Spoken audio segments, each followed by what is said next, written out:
Olá pessoal, bem-vindos ao nosso curso de Direito Processual Civil.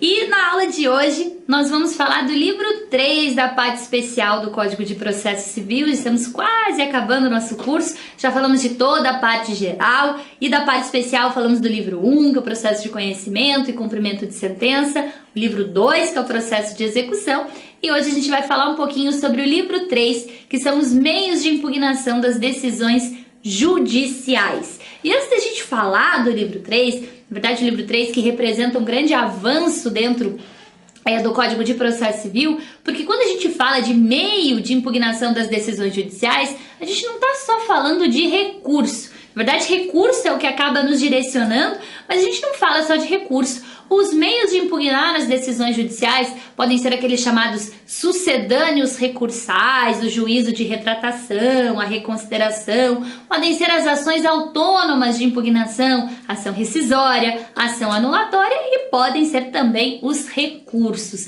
Então nós temos vários meios de impugnação das decisões judiciais. E na esfera recursal, dentro do ambiente dos recursos, foi onde aconteceu talvez a maior reforma dentro do nosso CPC, no sentido de implicar uma certa uniformidade dentro da nossa jurisprudência. Porque como estamos falando de meios de impugnar as decisões, né, essa impugnação gerará uma nova decisão e essas decisões precisam ter uma certa unicidade para combater aquela chamada jurisprudência lotérica que nós vivenciamos até a vigência do CPC de 73. Então, não significa engessar o sistema, mas significa, por meio da assunção de competência, por meio do incidente de resolução de demandas repetitivas, por meio da força aos precedentes judiciais, você conseguir imprimir uma certa unicidade ao sistema para que tenhamos mais celeridade, para que tenhamos mais efetividade e que os nossos tribunais realmente se preocupem com aquilo que é importante no processo, que são as questões de fato, que são as questões de mérito e não meramente situações, vícios processuais. Então toda a esfera de impugnação das decisões, ela recebe uma reforma muito positiva, muito otimista, no sentido de proporcionar uma maior uniformidade nos entendimentos dos tribunais, no sentido de conferir essa unicidade processual que tanto se esperava no CPC de 73 e que agora, com o Código de Processo Civil de 2015, já fez um ano de vigência, já estamos aí com alguns incidentes de resolução de demandas repetitivas em andamento, a formação de alguma força jurisprudencial, de alguns precedentes. Então tudo isso é muito positivo para todo o nosso ordenamento jurídico e isso acaba tendo um impacto muito positivo, tanto nas ações de primeiro grau, impacto dentro dos tribunais, impacto na própria vida da advocacia e dentro do poder judiciário como um todo. Então a gente vai tratar aqui, logicamente não dá para falar de todos esses meios de impugnação, a gente vai se restringir à esfera recursal, mas só para dar uma introdução ao tema, que é de extrema importância falar de precedentes, é de extrema importância falar dessa força da jurisprudência, é de extrema importância falar desses novos institutos que vêm colaborar com a celeridade, com a efetividade do processo. Então vamos lá. Teoria geral dos recursos. Recursos, gente. O que são recursos? Os recursos são apenas um dos meios de impugnação das decisões. Um dos meios de impugnação das decisões. Como falei a vocês, nós temos os sucedâneos recursais, nós temos as ações autônomas de impugnação. Recurso é apenas um dos meios de impugnar as decisões. Só que os recursos, eles são um ato voluntário praticado de forma taxativa por aqueles que sofreram sucumbência, ou aqueles que são terceiros interessados, ou Ministério Público. Então, para que você possa recorrer, você tem que ser a parte vencida daquela decisão, ou o Ministério Público, ou um terceiro interessado, e você vai ter que procurar dentro daquela decisão se cabe algum recurso. E por isso o princípio da taxatividade. Só é recurso aquilo que a lei diz que é recurso. Então, recurso, ele não é um ato vinculado. O juiz proferiu uma sentença, você não é obrigado a entrar com recurso de apelação.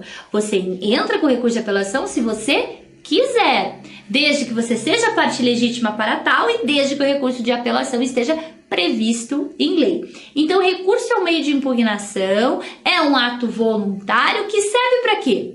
Serve para reformar aquela decisão. E por isso que ele é devido àquela parte que sofreu sucumbência, a parte que perdeu a demanda. Porque se eu ganhei a demanda, qual é a finalidade de eu entrar com recurso? Nenhuma. Agora, se eu perdi, eu quero reformar aquela decisão de primeiro grau. Então, recurso ato voluntário, taxativo, previsto em lei, que se serve àquele que sofreu sucumbência, ao Ministério Público, a um terceiro interessado, com o objetivo de reformar aquela decisão anteriormente proferida. Isso, de uma forma geral, é recurso. A ideia central, como falei para vocês, é a uniformização dentro dos nossos tribunais. Porque um dos problemas que nós vivenciávamos dentro do CPC de 73 é que não tinha como se definir com precisão um entendimento do STJ, um entendimento do STF, um entendimento da turma do STJ. Porque muitas vezes o entendimento era do juiz, da pessoa do juiz e não da turma. E isso, na verdade, não dá. Nós temos que ter uma uniformidade dentro dos tribunais, tanto os tribunais superiores como também os tribunais de segundo grau. Então, a ideia central do CPC, nesse título, nesse livro 3, é justamente conferir uma maior uniformidade, uma uniformização dentro dos tribunais. Então, ali no artigo 926, nós temos essa ideia. Os tribunais devem uniformizar sua jurisprudência e mantê-la estável, íntegra e coerente. Então, a jurisprudência, é claro que ela é representativa do termômetro social. Só que o fato social, ele avança num passo muito mais acelerado do que o fato legislativo ou do que o fato judicial. E claro que mudar a jurisprudência é salutar. Significa que o fato está alterando, que as relações são modificadas, que há a implementação de novos direitos, mas não dá para a jurisprudência mudar de uma semana para outra, de um dia para o outro. A alteração da jurisprudência, ela é positiva, até porque o direito é uma ciência dinâmica, mas uma alteração de jurisprudência de 10 anos, de 20 anos, ou que tem algum fato que justifique essa alteração. Mas não a alteração jurisprudencial como a gente vivenciava até então, de hoje ter uma decisão e amanhã ter outra completamente diferente do mesmo tribunal, da mesma turma. Então, eles têm que manter uma jurisprudência estável, íntegra e coerente. Como é que será feito isso? Então, dentro daquilo que nós já conversamos no início, força dos precedentes, IRDR, assunção de competência e assim por diante. Vamos falar então de princípios dos recursos. O primeiro princípio, o princípio talvez mais importante da esfera recursal, é o duplo grau de jurisdição. Duplo grau de jurisdição, que significa que a minha decisão, ela pode ser analisada duas vezes. Por isso, duplo grau. Você entra com o seu processo em primeiro grau de jurisdição e um único magistrado decide, profere sentença. Dessa sentença, se você for sucumbente, você tem interesse de revisar, reformar. Aí você vai então para o segundo grau, duplo grau de jurisdição, aonde nós teremos uma decisão colegiada. 3 embargadores vão reformar ou manter aquela decisão de primeiro grau. Por isso que se diz que nós temos o primeiro grau de jurisdição e o segundo grau de jurisdição. Em tese, o meu processo deve encerrar aí, no segundo grau de jurisdição. Os tribunais superiores, o manejo de um recurso especial, o manejo de um recurso extraordinário, são situações excepcionais. Eles não são terceiro grau de jurisdição. Não existe isso. Existe o duplo grau de jurisdição. Então, demandar um recurso especial, um recurso extraordinário, são situações excepcionais. A regra é que você tenha a sua tese apreciada uma vez no primeiro grau de jurisdição e uma segunda vez no segundo grau de jurisdição. Por isso, duplo grau de jurisdição. Princípio da unirrecorribilidade. O que é isso? Para cada decisão, eu só posso recorrer uma única vez. Então, o juiz proferiu sentença. Você tem um único recurso, que é a apelação. Não dá para você dessa sentença entrar com 2, 3 apelações ou entrar com uma apelação e um agravo de instrumento. Não. O juiz proferiu sentença, é um único recurso de apelação. E daí, sobre esse princípio da unirrecorribilidade, vem a seguinte situação. Professora, mas e os embargos de declaração?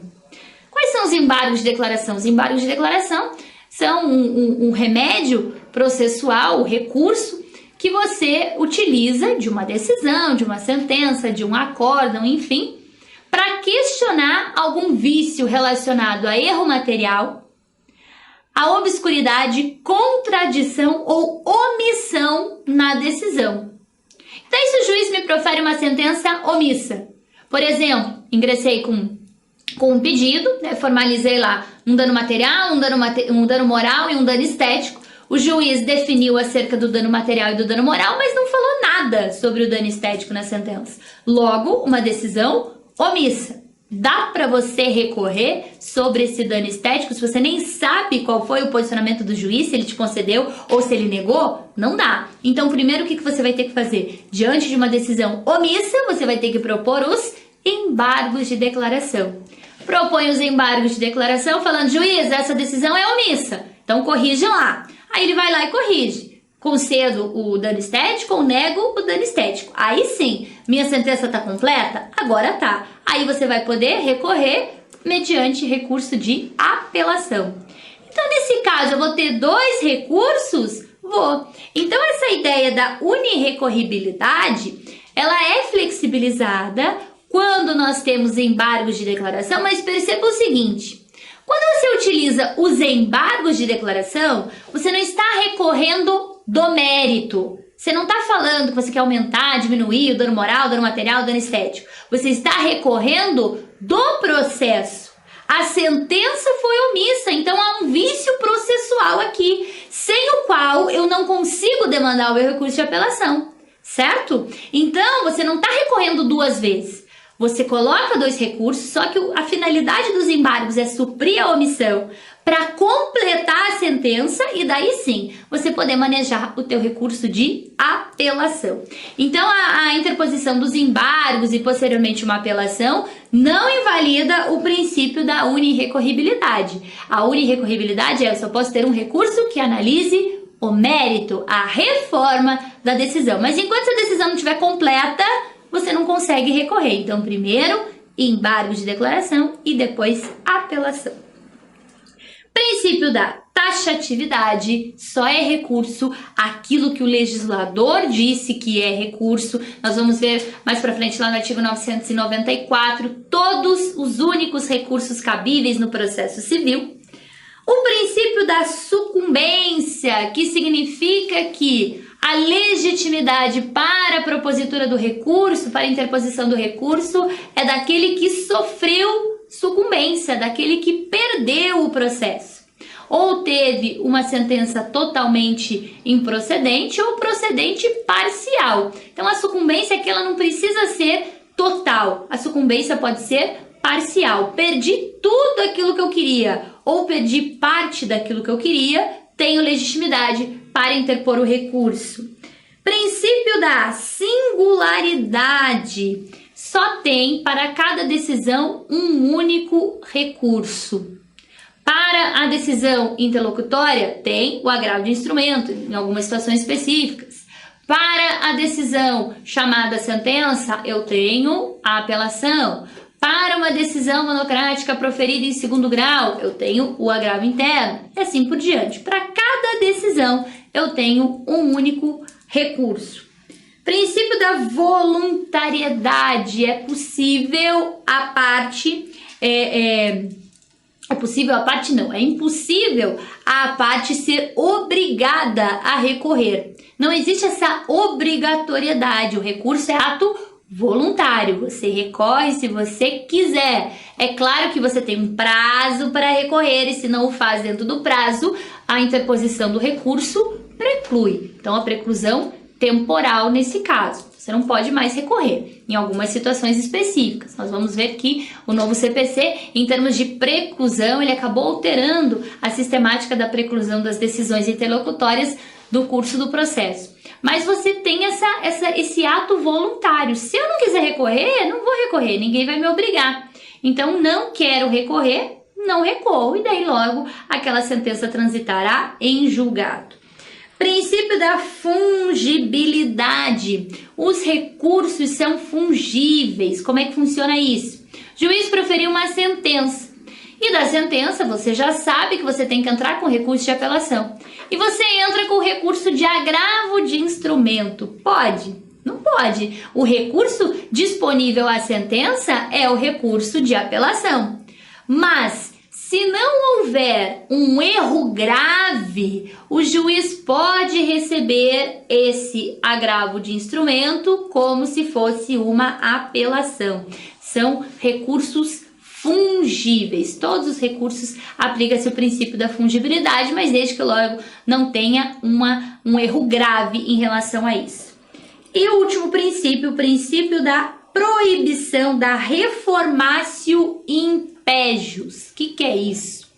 O objetivo do recurso é você reformar a decisão de primeiro grau. Mas a reforma, ela não pode piorar a situação do recorrente.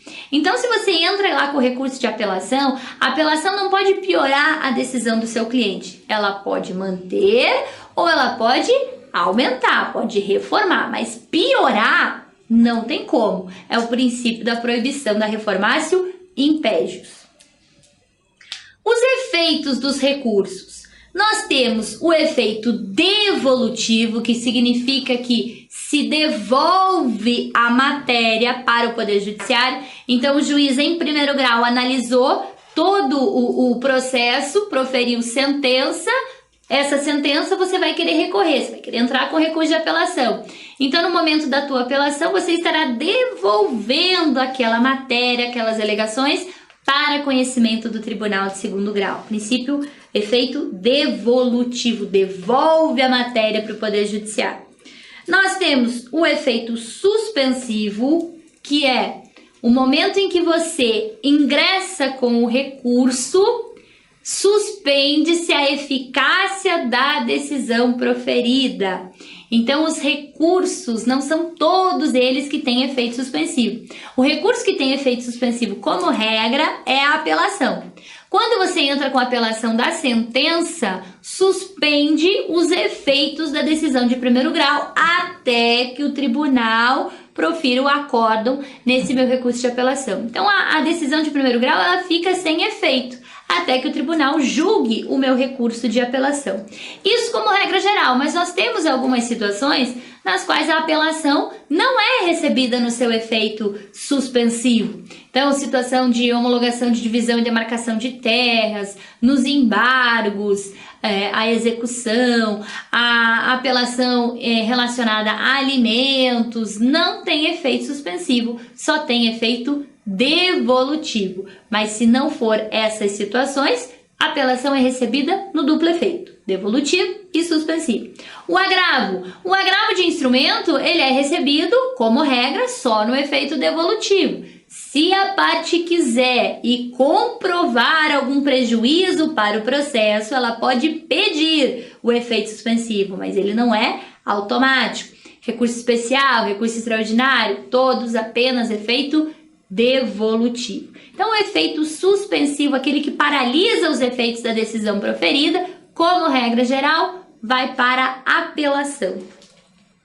O efeito translativo é aquele efeito que vai de encontro com as questões de ordem pública, questões que mesmo que não tenham sido objeto do seu recurso, da sua alegação, o juiz pode e deve conhecer de ofício. Questões relacionadas à ilegitimidade, à incompetência absoluta, prescrição, todas as questões de ordem pública, mesmo que não tenha sido objeto do teu recurso, pelo efeito translativo, o juiz pode e deve conhecer.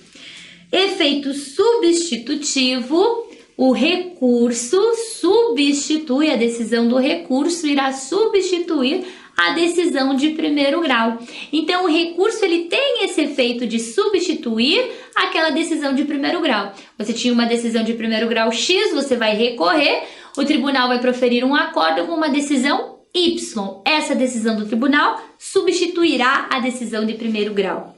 E, por fim, o efeito interruptivo. A oposição de qualquer recurso interrompe o prazo. Como assim interrompe o prazo? Vamos voltar naquele exemplo da minha decisão omissa.